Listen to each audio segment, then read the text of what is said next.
দাবাদাহে সাধারণ মানুষের কষ্ট লাঘবে সরকারের পক্ষ থেকে উদ্যোগ নেওয়া হয়নি বলে অভিযোগ করেছেন বিএনপির সিনিয়র যুগ্ম মহাসচিব রুহুল কবির রিজভী।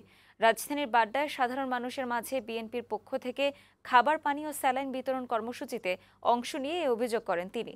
এ সময় তিনি বলেন, খেটে খাওয়া মানুষ দুর্বিষহ জীবনযাপন করছে, উত্তরাঞ্চলে সেচের পানি মিলছে না, কৃষকদের বাঁচানোর কোনো উদ্যোগও নেই। সরকারের চুরি ও লুটপাটের কারণে দেশে করুণ অবস্থার সৃষ্টি হয়েছে বলেও দাবি করেন রিজভী। দলীয় সিদ্ধান্তের বাইরে কেউ উপজেলা নির্বাচনে অংশ নিলে সাংগঠনিক ব্যবস্থা নেওয়া হচ্ছে বলেও জানান বিএনপির এই নেতা।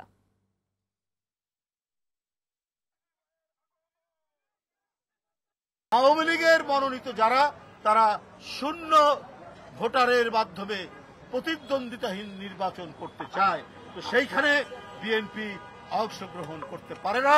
এই কারণে যথার্থ সিদ্ধান্ত এই নির্বাচন বর্জনের জন্য আপনারা সারা বাংলাদেশে যেখানে উপজেলা নির্বাচন হবে সেইখানে জনগণকে গিয়ে আপনারা ওই নির্বাচন বর্জনের আওয়াজ তুলবেন।